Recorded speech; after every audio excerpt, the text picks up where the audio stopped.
Quoi d'autre est possible? Je suis Leïla Mille et je vais vous parler d'un jeu que j'ai beaucoup apprécié, qui a été créé par une association qui accompagne les personnes en fin de vie, et ce jeu s'appelle À vos souhaits. C'est un jeu de cartes où l'on place des cartes sur la table avec des thématiques et on les classe par ordre de nos priorités. Aujourd'hui, eh bien, j'ai sélectionné 4 cartes. La première, donner mes organes.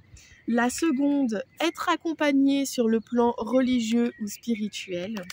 La troisième, être soulagé de la douleur. Et la quatrième, parler de ce qui me fait peur.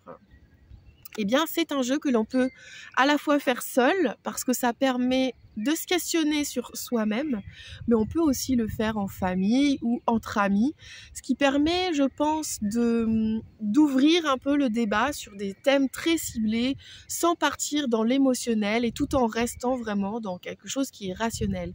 Parce que la mort, c'est quelque chose qui nous arrive à tous, et pourtant, eh bien, des fois, ça peut être intéressant. Dans les questions, alors, dans ces 4 cartes, il y a par exemple la question de donner mes organes.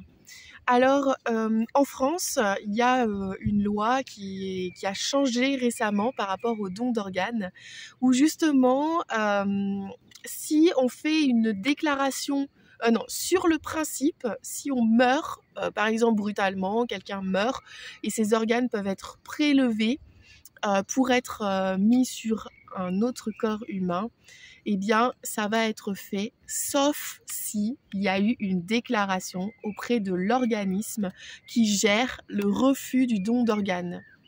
Avant, eh bien, il fallait déclarer qu'on voulait donner ses organes, et aujourd'hui, eh bien, c'est l'inverse. On doit déclarer qu'on ne veut pas donner ses organes. Donc, c'est une question à laquelle c'est important de se poser selon ses croyances et ses besoins. Je parle aussi d'être accompagné sur le plan religieux, selon vos croyances et votre religion, vos besoins. C'est important déjà de faire savoir à vos proches que vous souhaitez être accompagné, parce que vous pouvez vous retrouver dans une situation où vous n'avez plus la possibilité de parler.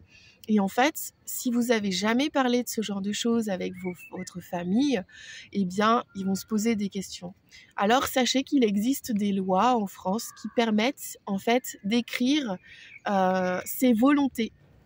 C'est pas un document qu'on met chez le notaire, c'est un document qu'on fait par écrit.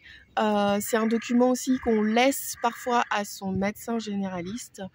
Là, j'ai pas le nom de la loi précise, mais en tout cas, sachez que c'est possible de réfléchir à tous ces thèmes et aussi d'exprimer ses volontés.